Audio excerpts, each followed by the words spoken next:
Hey everybody, today I will be finish grinding these knives. I just want to say thank you for anybody who has subscribed to my channel. I really appreciate it, and it means a lot that you guys actually want to see what I'm doing in my shop. So yeah, thank you. Right now I've got the 3-inch wheel on. I'm doing a boot knife pattern that's a sub-hilt. They call it the baby bear. I will be pushing this grind down to the grind line that I have marked out in Sharpie.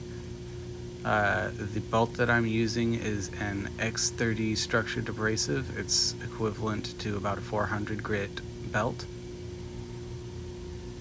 Because I have my grinds already established pre-heat treat, now all I have to do is come back through and clean them up and get all of the old marks out. Got a nice straight grind going on there. Got some marks along the top I'll have to end up getting out there. But we're just gonna go back through and clean up these grinds. Obviously, after heat treat, you have to be very careful not to overheat your blade, because you can scorch the blade and ruin the temper on your heat treat. Got a few wobbles out there towards the tip. Those will be easy to get out. And just keep using a blending pressure and moving it back and forth and just cleaning up the grind and making sure that it is nice and clean. Looks like there must be something still out there. Must be small and having trouble seeing it. Let's see. Yeah, just out there right on the cutting edge, there's a little bit of a little dip there. Should be easy enough to get out though.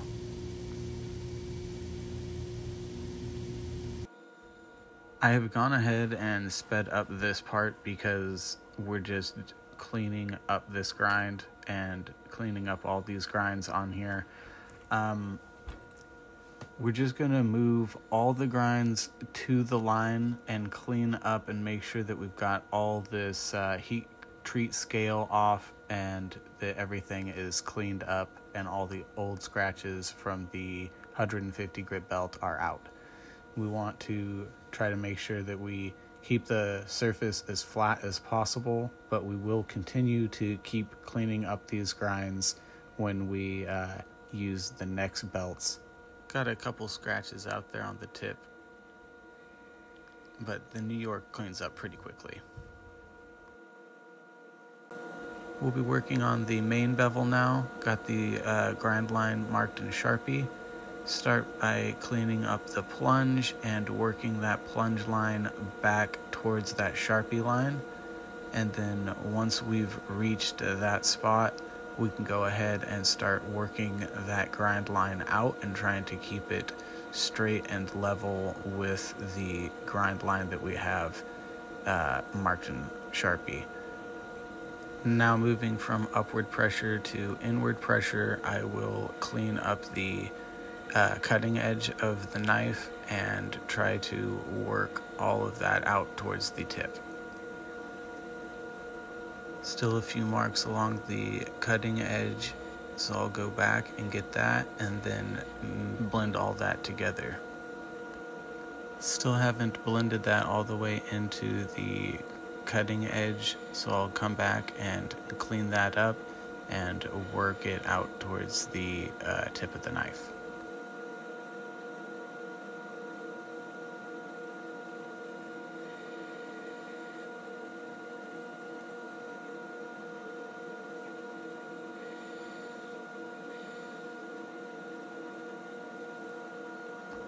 So it's getting better, but not quite there. We'll just have to keep working it and using that blending pressure to really try to keep all that flat and flush and nice and smooth.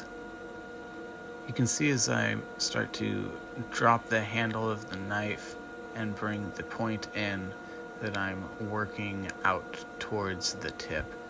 And that action is what's going to give you the ability to get in there, work around your clip grind, and remove that material out towards the tip of the blade.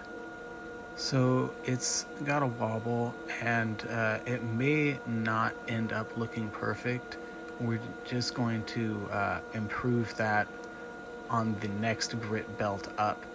If you don't feel comfortable and you feel like it's just you're right on the edge, or you just don't feel like you've got it on that grit, there's nothing wrong with just waiting until the next grit and putting in a little bit more work on that where you feel more comfortable. So I talked to a lot of people that say they want to start off their Loveless style knife making with a New York special, which is the same thing that I wanted to do when I first started. But like my dad told me, it's a really hard knife. You got all of these grinds crammed into this tiny little blade, and you're using a 3-inch wheel. So he had me start on a mini wilderness, which is the shoot knife pattern, just ground. The spine grind is ground all the way back, and I'd say that's probably the best pattern to start with if you want to do a Loveless double grind. Alright, so I don't know if you can see it, but I've circled this little dip in the blade, and what that is a 400 grit structured abrasive mark, and everything around it is at 400 grit cork belt, and that is what you'll be looking for when you are cork belting your blades. You'll be looking for marks like that to get out. Alright, so we have moved over to the 400 grit cork belt. I am just going to go over all the steps I did on the previous belts and clean up all of the marks that were left behind from the 400 grit belt. I've already done the clip, and now I will do the plunge and clean all of that up real well before I move on to the spine of the knife. Before I move on to the next grind, I'll make sure to double check and see if I have any scratches that I have missed.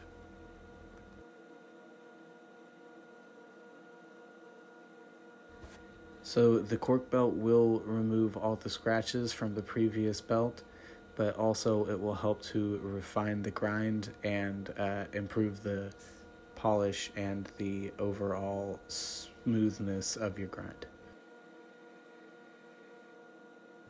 So at first I'm going to come in with some upward pressure and clean up that along the grind line, and then I will come back in and use some inward pressure and clean up around the cutting edge, and then I'll use the blending pressure to make sure that everything is smoothed out, and then I'll work out towards the tip.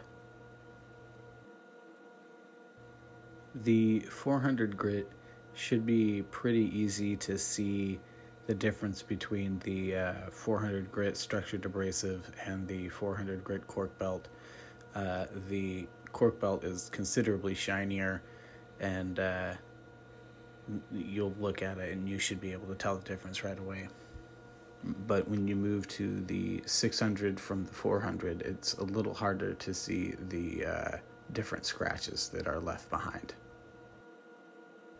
So like I said earlier, we're gonna work on refining the grinds and getting some of those inconsistencies and wobbles out that we left behind on the previous grit.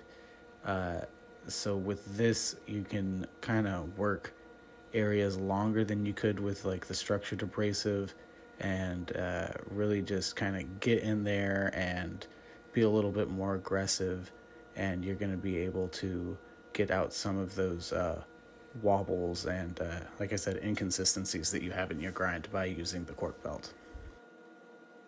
So I'm trying to film this strip of lines running along the center grind line here.